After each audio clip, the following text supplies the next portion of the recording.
Let's see. Hi. What's that? Remove. Okay. Hi, everyone.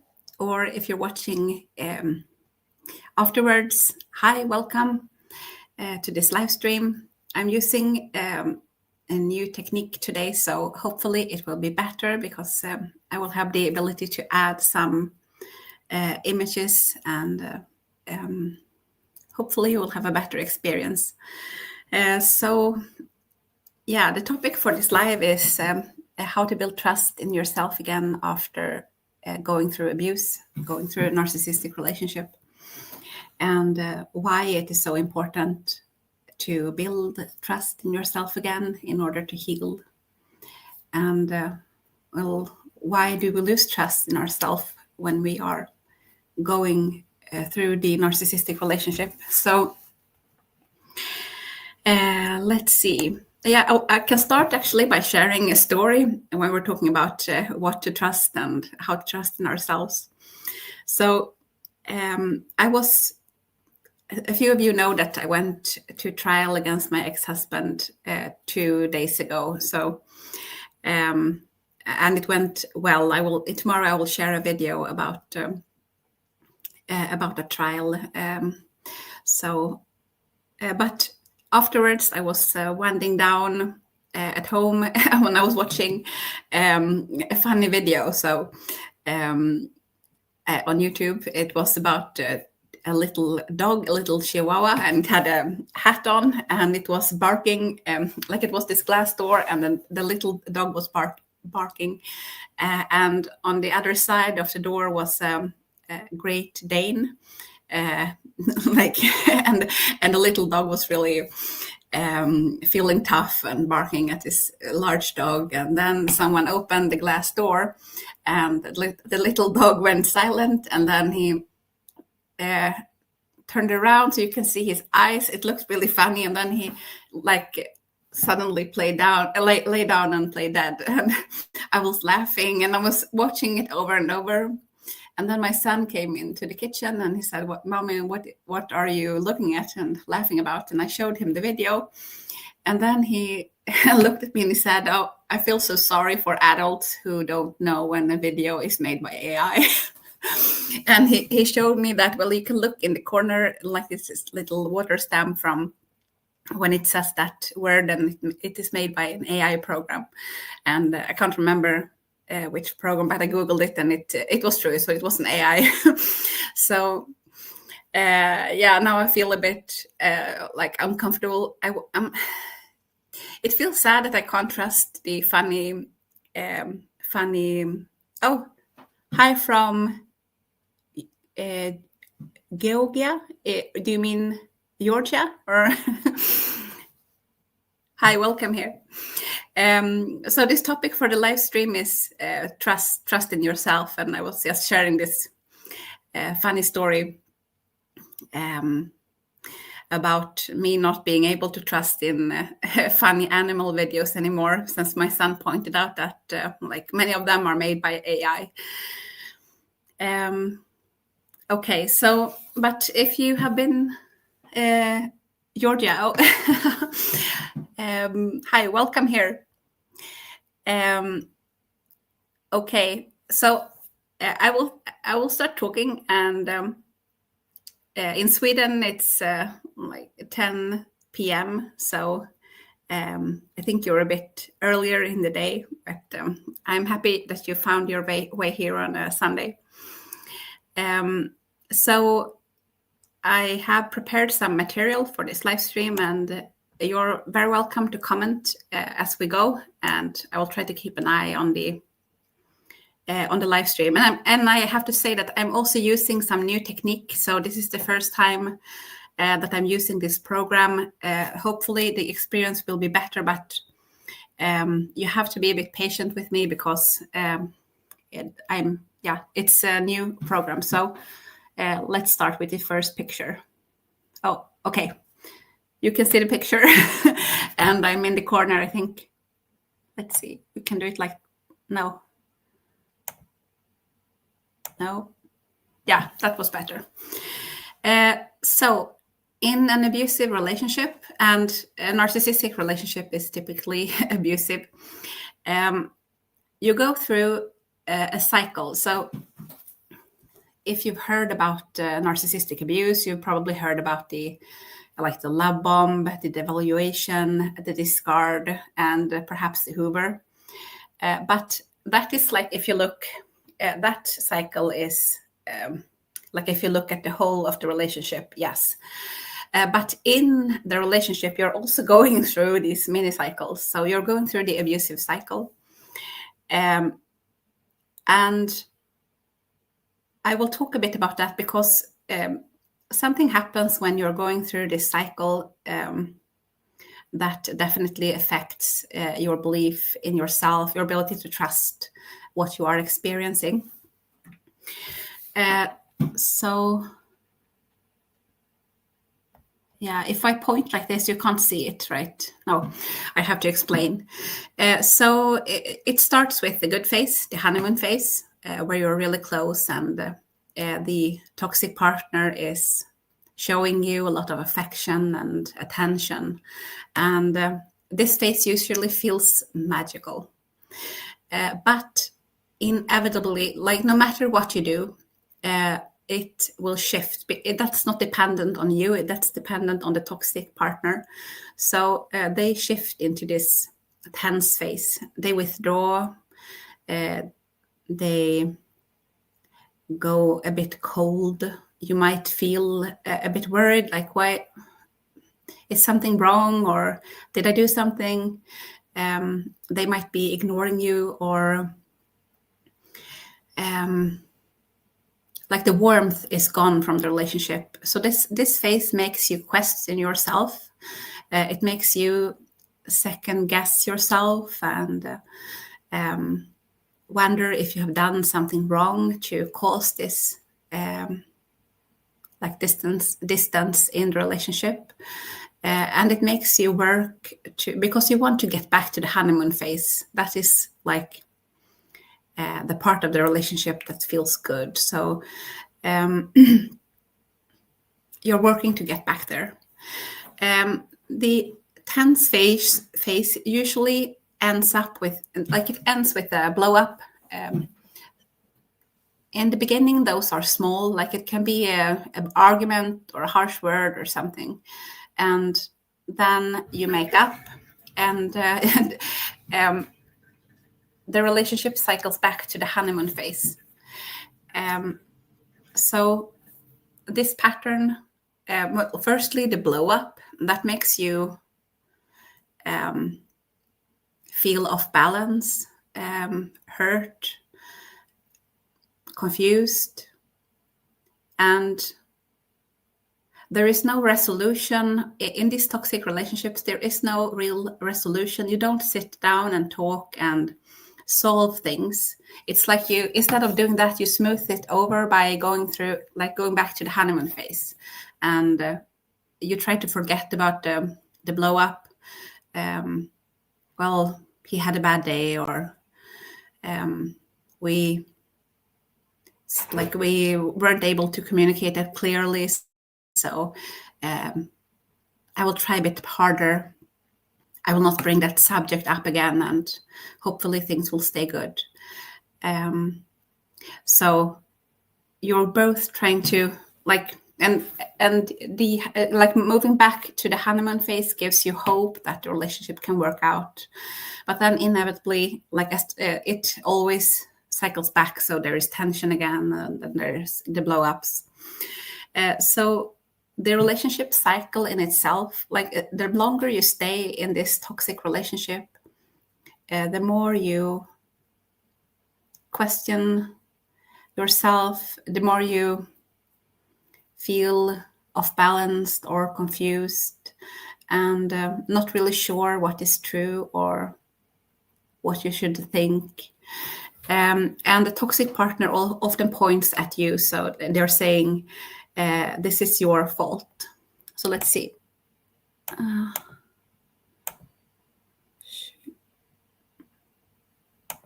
Changing picture.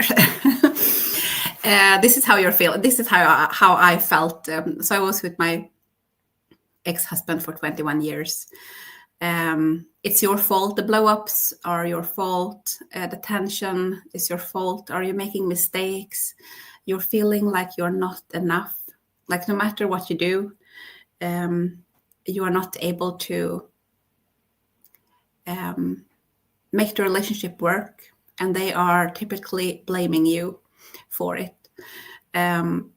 So it is like being in one of these relationships is very hard on you emotionally, and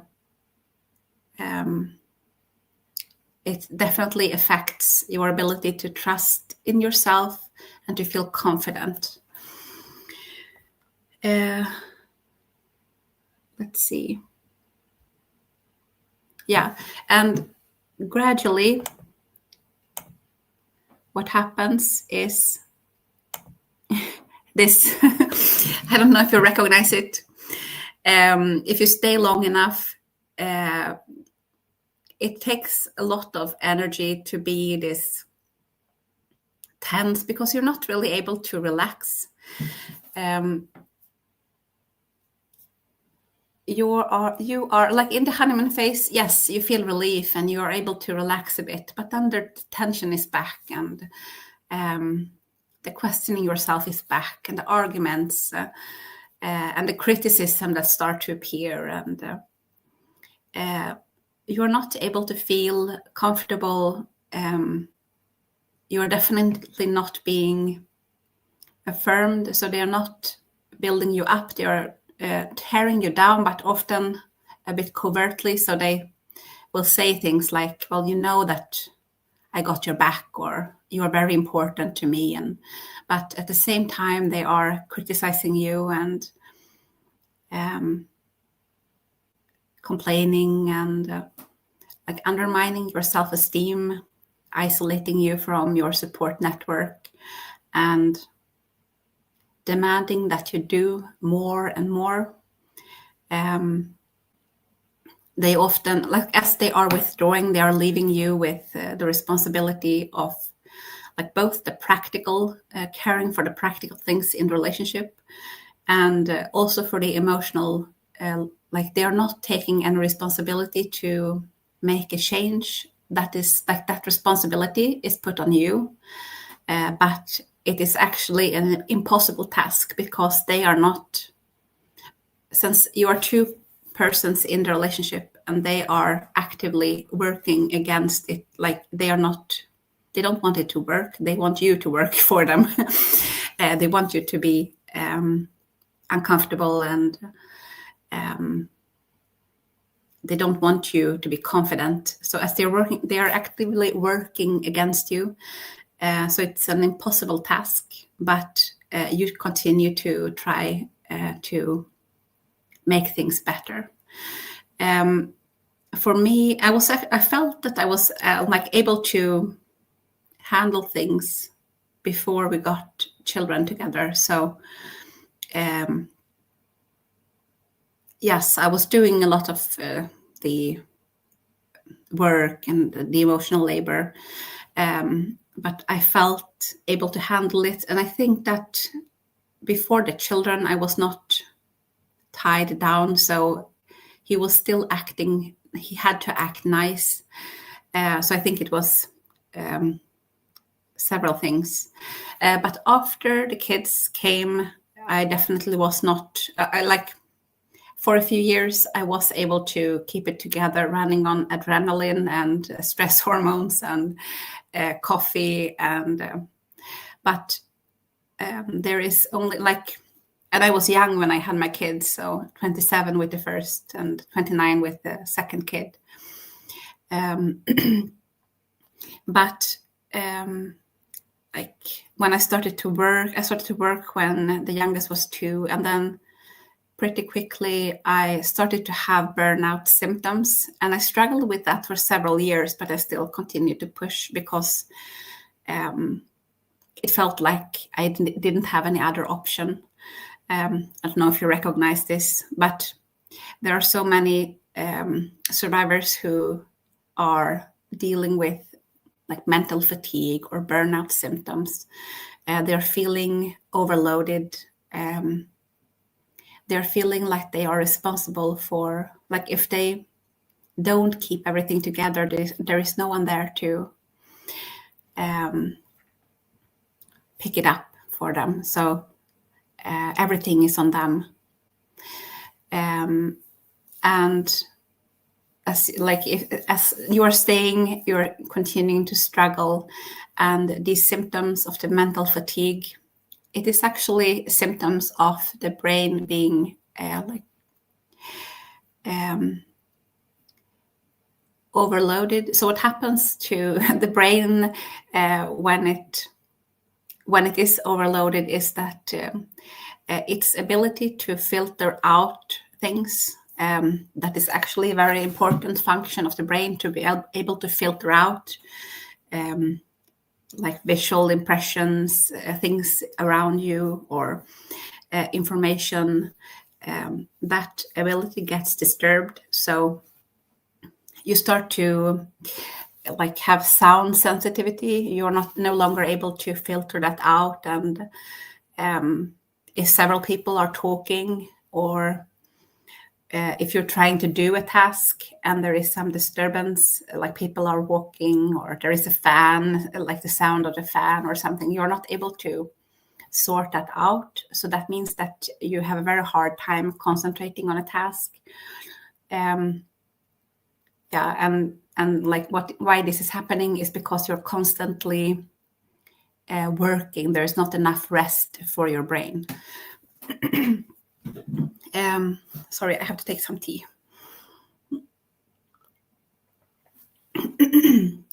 And then there is the CPTSD symptoms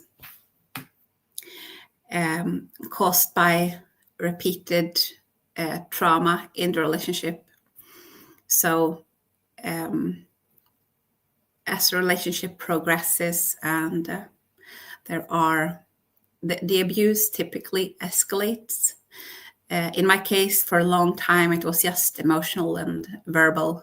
But eventually it became physical at times. And even the emotional abuse or the verbal abuse, it became worse and worse. So it escalated because I think they want to get the reaction from you.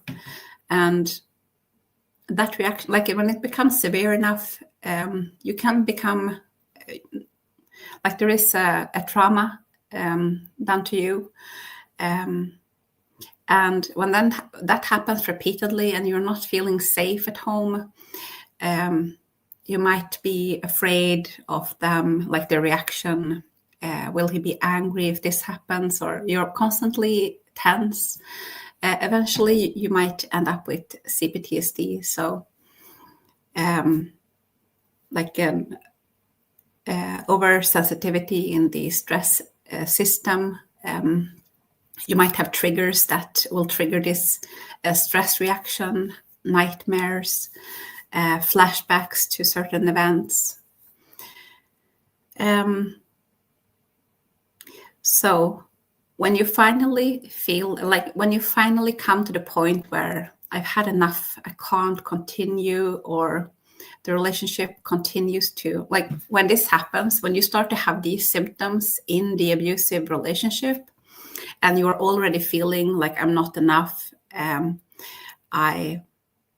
making mistakes, your partner is criticizing you, he's blaming you for things, and here you're actually beginning to not be enough, like you are not able to do as much as you used to. You might start to gain weight, your health is deteriorating.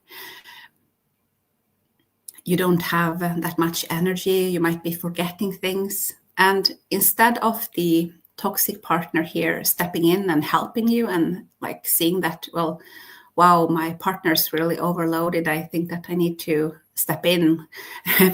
What I discovered, because I felt, even though I was doing so much in the relationship, I had this it was false, but I had this idea that, well, I am doing a lot, and if I would ever need help, there would be some, like, I would have some goodwill and then he would help me.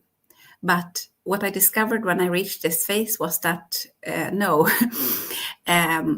there was no goodwill, like there was nothing there.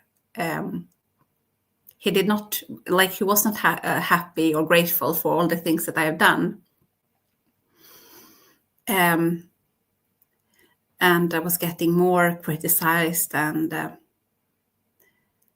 even though I knew that, well, this is mental fatigue, I can't do it anymore. I was doing, even though I knew that logically, it was very hard not to blame myself. And many nights, because I started to crash into bed, like after I put the kids to bed, I started to crash and I wasn't able to go up. And I felt like this, the stereotype of the wife that is going to bed with a headache. And I did have a headache and I couldn't like go up and work on my relationship. So I fell asleep many nights blaming myself and feeling like a failure. Let's see.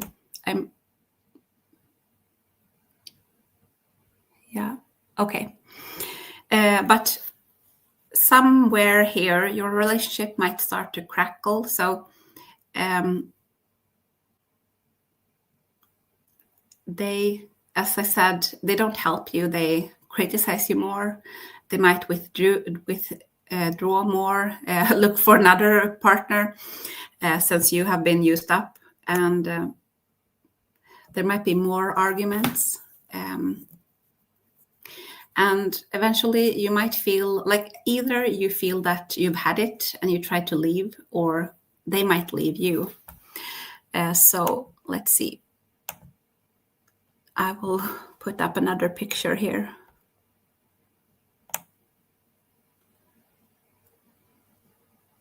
Yeah. Okay. So you are now leaving your toxic partner. Like the abusive relationship is ending and you're trying to leave and start a new life. But starting a new life, that is a very big task. There is like often new things that you have to figure out how to do. So for example, my ex-husband, even like he was very oppressive and not helping me out, but I was still used to the routines that I was going through during the days and weeks. So it was very, like, it took a lot of effort, but I was used to it. So a routine that you're used to takes less effort than building a new routine. Even though the new routine is healthy, it still takes energy to do that shift. And he also had control over our finances. And so I wasn't used to handling that myself. So there were new tasks, new responsibilities, there were new routines. And then the toxic partner might try to sabotage you in different ways. But this image that it signals that even though this woman has left, she still has this inner critic. So the guy in the image is like the inner critic. It feels like his voice is still there. Like the things and what is, I mean, you don't hear his voice in your head, but you get thought, like when you are starting your new life, you will have thoughts that are placed in there by him. So, for example, when it came to the economy, he always repeated this message to me that, well, you won't be able to handle your economy.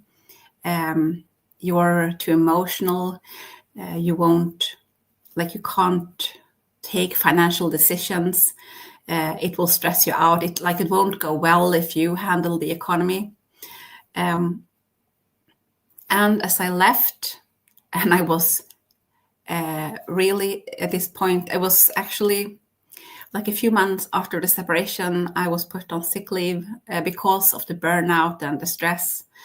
And that affected the economy, and I also had to move. So things were it was very, very strained economically. And I felt that, well, perhaps he's right. Perhaps I won't be able to do it.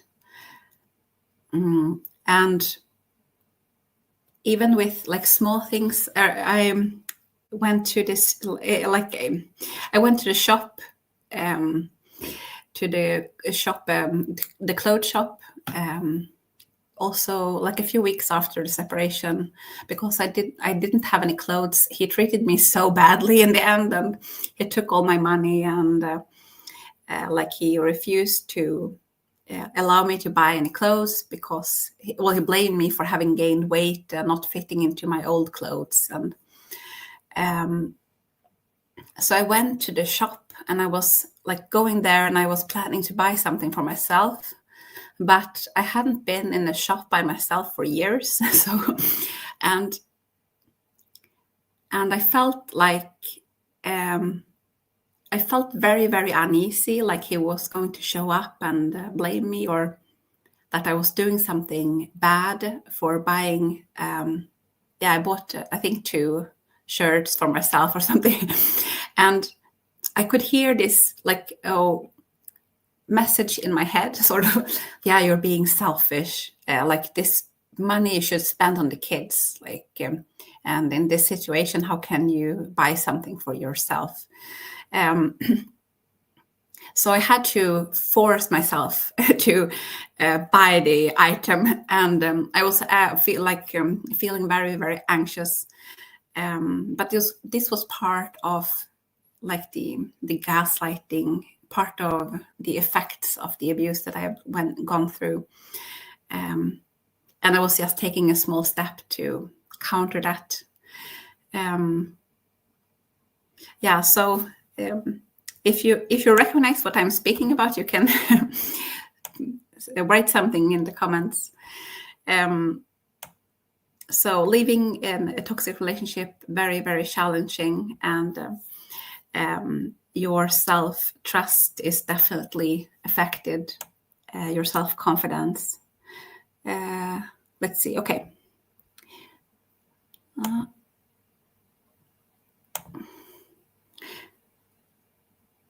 Okay, but you need self-trust. So building self-trust is essential. Let's see.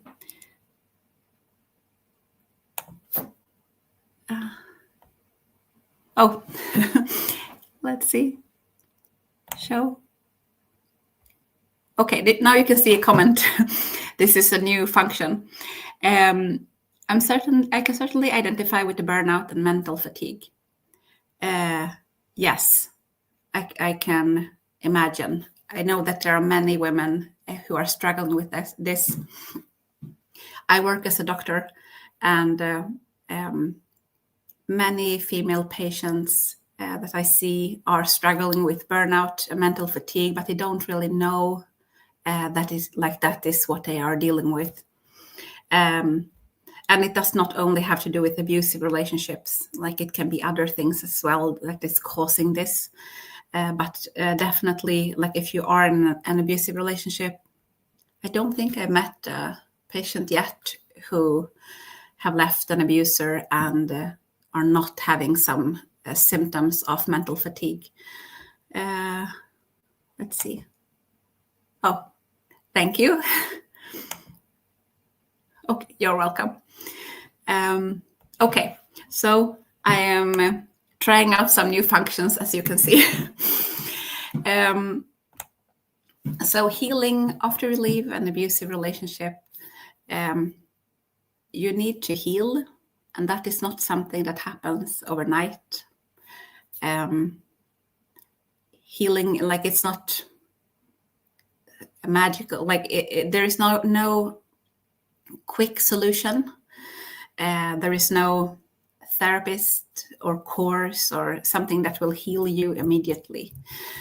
So healing is something that you have to go through this process. But in that process of healing, which means healing means rebuilding yourself so that you,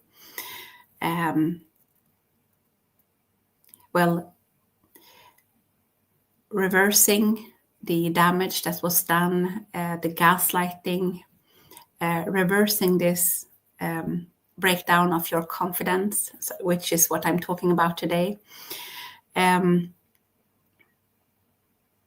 Starting to rebuild your health, your energy levels, building a new life, working through the traumatic memories. So when you are going through trauma and abuse, the memories are not stored in a normal way. So it can be very hard to explain what you have been through.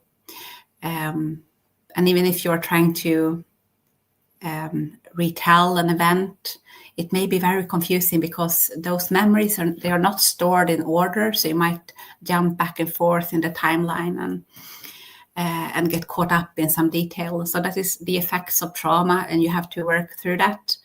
And you need to educate yourself about abuse to understand what was happening to you. Let's see. Yeah, we got to recognize our own strength going through this. Yes, I think that that's a very important thing. It takes a lot of strength to go, like, first of all, to stay in that relationship and continue to fight for it. That actually takes a lot of strength. And then getting out takes a lot of strength, and trying to heal and all of it. We are heroes, so thank you. Yeah, and you, and also the healing process requires you to understand what was happening to you,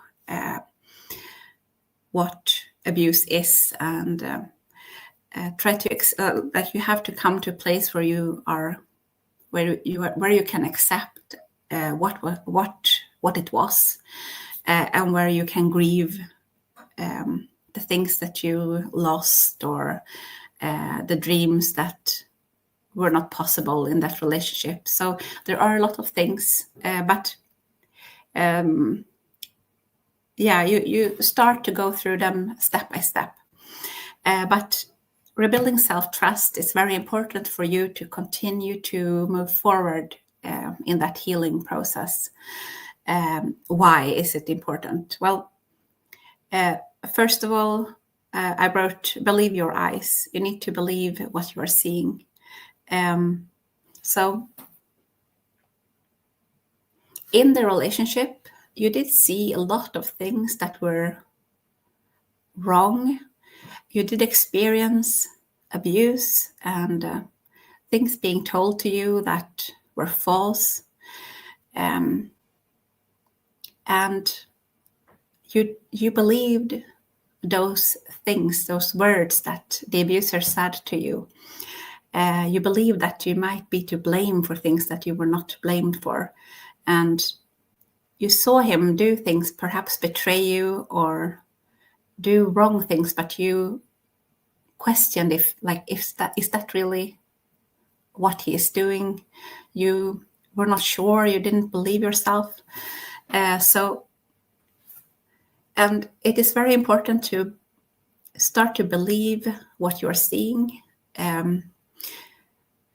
to, well, first of all, see what was done, what happened, and to be able to work through it and accept it. But also, as you're moving forward, you want to protect yourself from getting into a toxic, abusive situation again.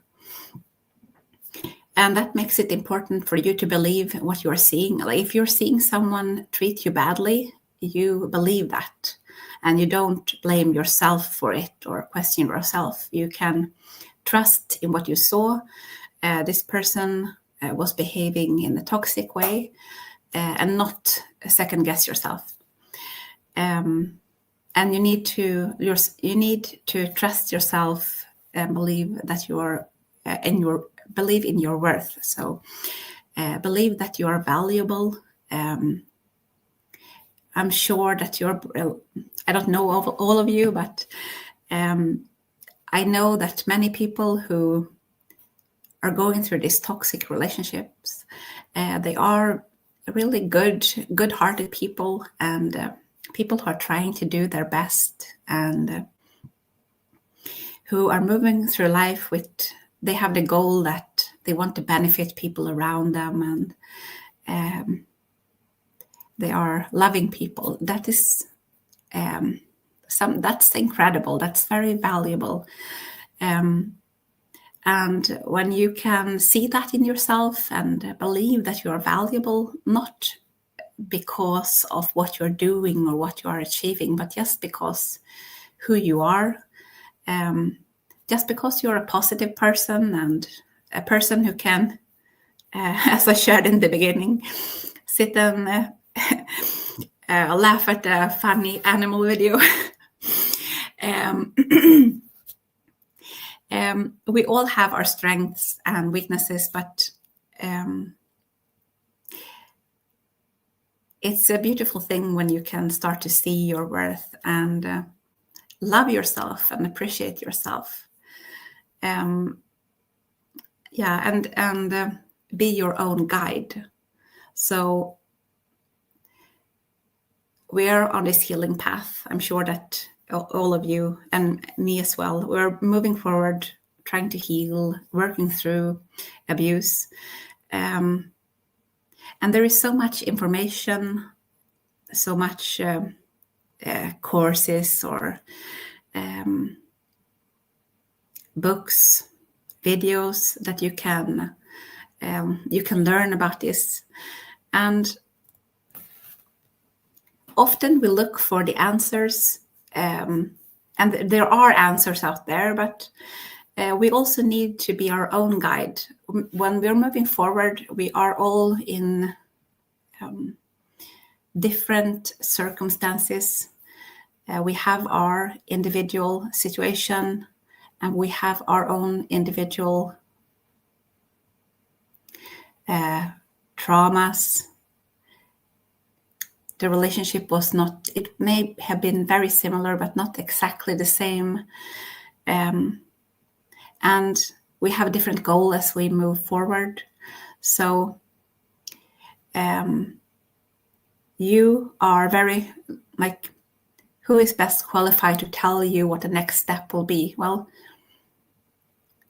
you may not need to look for it out there. You may be able to decide that next step for yourself. But to be able to do that, you need to trust yourself. And so building self-trust is important for healing. Let's see.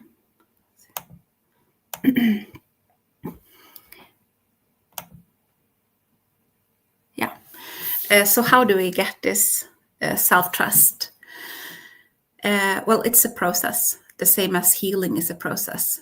And it comes with doing things as we're moving forward, and we are starting to build a new life.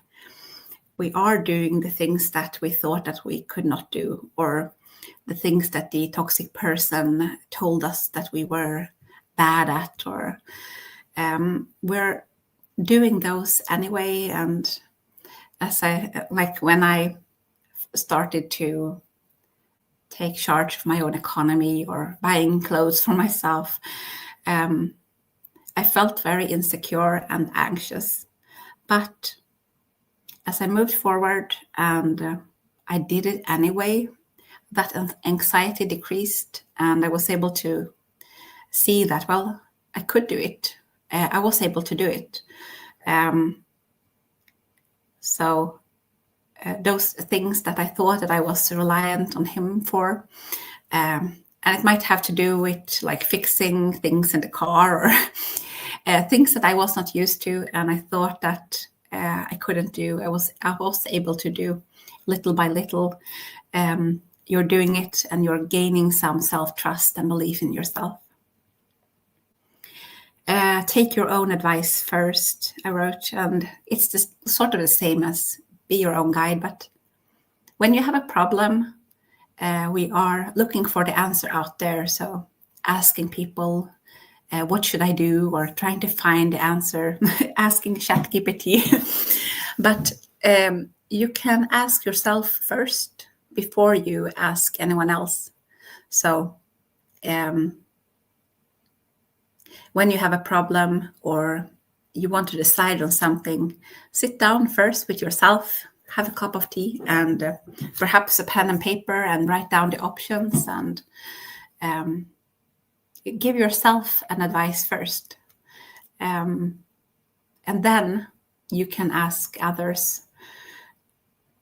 But start to trust that your advice is, like, your opinion on the matter is just as important as someone else's. And when it comes to your life, your opinion is more important than someone else's. So move that focus back into yourself. And then on the right here, I wrote support. So it is invaluable if you have people around you that are safe, or if you can find people who are safe. That is very important, or it's very, very helpful when you are trying to build your own confidence, because they can give you feedback. They can tell you that you're doing a great job. And often after being in a toxic relationship, we get isolated. I was isolated, and especially after having moved, I was very, very lonely for a long time. But now, like 2 years out, I have started to build some connections, and it may just be 1 or 2 people that you start to trust or get a bit closer to. But if those people are safe, and you can, like, when you learn to spot the people who are not safe, and yeah, it's a broken heart. Okay. I don't know why it is a broken heart, but I guess perhaps you have gone through some abuse or toxic relationship. It really affects us. It is a sad thing that the person that you loved did all this, like had this very negative effect on you. And so I hear you. Let's see. Yeah, when it comes to support, well, humans we function in a, like, we take a lot of cues about ourselves from our surroundings. So if we have someone there to support us or give us feedback, that is very helpful to feel that you're doing okay. But you need to trust yourself. Like, you need to find those safe people and only listen to what they have to say about you. And don't take opinions about you from someone that is unsafe or toxic. And right now I have this. She's a friend / colleague. So. And she's really, I think that she's really safe and very kind-hearted woman. And she is supporting me, and that feels good. But I still am not fully able to trust that she won't turn on me, and that's like a lingering effect from going through abuse for so many years. But so far she has not, and I think that's also a process where you have to move forward and see that, well, it is like there will be no other shoe dropping. That part of my life is over, and I'm building something stable and healthy for myself, and I'm keeping safe people around me. Yes, and then education is important for you to build safe trust.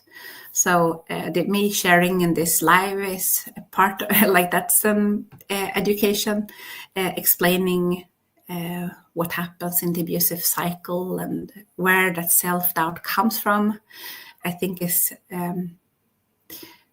extremely important to be able to push back a bit and to see that, well, this anxiety and this questioning myself, it is a result of what I went through. And as you're healing and moving forward, it will diminish, but it is okay. Like, it is normal that it is there now. And you're not doing anything wrong. That is just the effects in your nervous system and in your mind from the abuse and from the attacks on your self-worth and confidence. Sorry, more tea.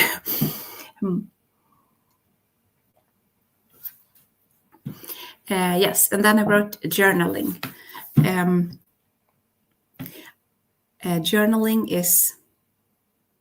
it's free and it helps you, like, it's a companion. You can journal every day and write down things that you are struggling with. Those thoughts that are like inside our head, they can torment us, but when you put it down on paper, it looks different, and you can start to question that thought. Is it really true? And then you might even put up some evidences for, well, I'm bad, perhaps I can't handle my economy. Then you can write that, well, I am handling it now, and last month I was like, I kept within the budget, and you can disprove that thought and make it a bit weaker. When you write down what you have been through or what happened to you, then you can see it, like when you are, it helps you to put your story into words, into a timeline, to understand what happened, to be a bit compassionate towards yourself, and to work through the things that still feels hard, or where you still have, let's see, another comment. Yes, flip their script. Yes, so good. Reframe, yeah. Yes, you got it. So change that negative or thought that is making you anxious and weak, and change it into something empowering. Exactly. Let's see. There. I'm getting a hang of this. Okay. Yes, so I will, like this week that is coming, I will post a video that is a little bit going more into depth about journaling and why it is so helpful, and why I think you should definitely start with it if you're not doing it. And speaking of topics for next week, tomorrow I will post a video about going to trial against a narcissist, and the journaling video, and then there will be a video about, let's see, Oh, thank you. Yeah, that makes me happy. There will be one video about dreams. So when our dreams know the truth before we do, when we are living with a narcissist or a toxic person. Yeah, so let's see. I think that was all the like the slides that I had prepared. So yeah, I think it's a process. The healing is a process, and the rebuilding trust in yourself is a process.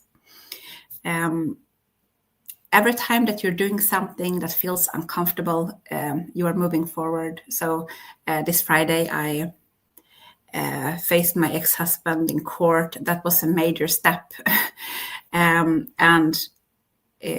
afterwards, it felt so good. So that was a major booster of my self-confidence. It felt like, because I was always, when I interacted with him before, like during the relationship, it always felt like no matter what I do, he has the upper hand.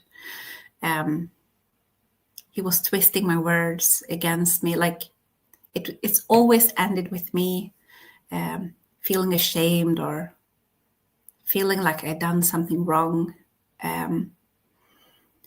So all our interactions over all the years, it felt like he was so powerful because, it always ended with me feeling wrong, questioning myself.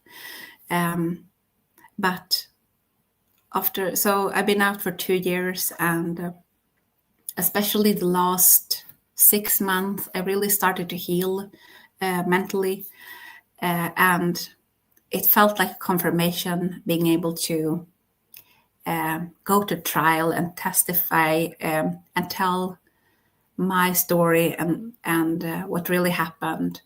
And I felt confident as I was there, and I was not affected by him. And I thought that I would be. So I like usually I would he had this power over me where I would turn into a weakling. I'll say.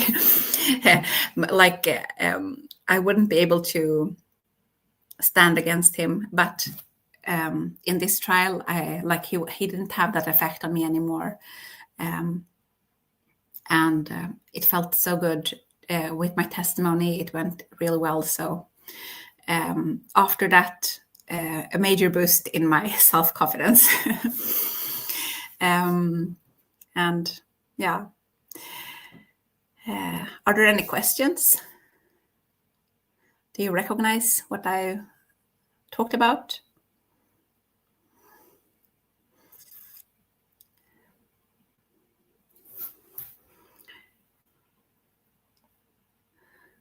Let's see.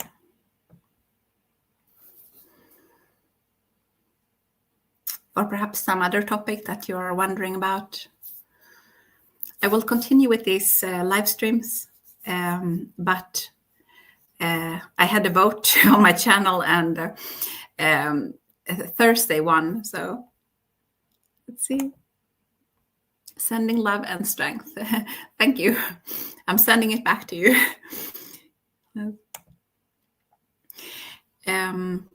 Okay, so the live streams will be on Thursday evening, starting this week. So this Thursday, it will be, let's see, I was planning, the same time as today, but on Thursdays going forward. So I have not yet decided the topic for the next live, but let's see. I'm happy for you. Great job. I have also felt that the abuser was always the winner. Yes.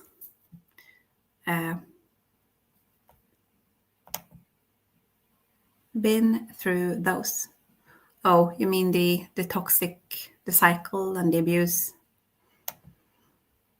Yes, they set it up like that you go into the relationship looking for connection and intimacy and looking to cooperate, but they are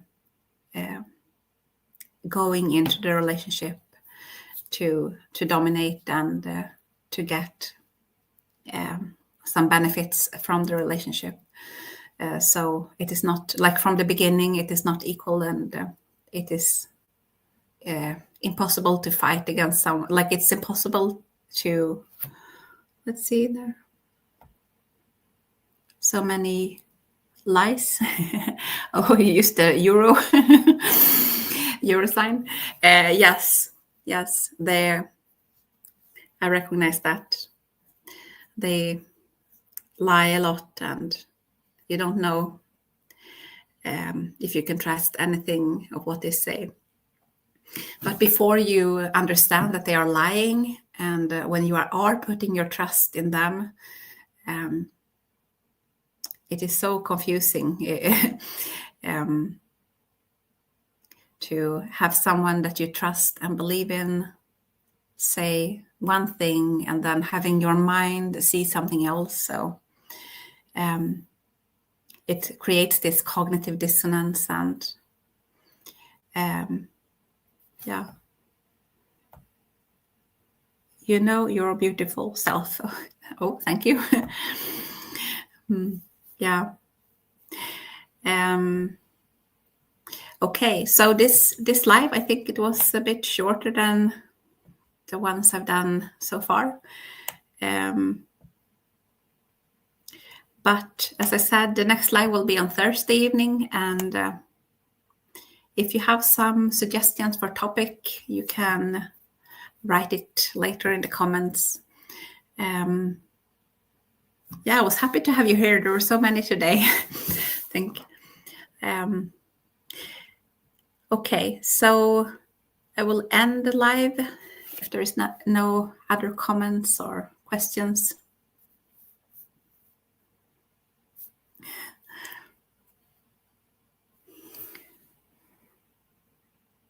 Okay, well, thank you for being here, and thank you for listening.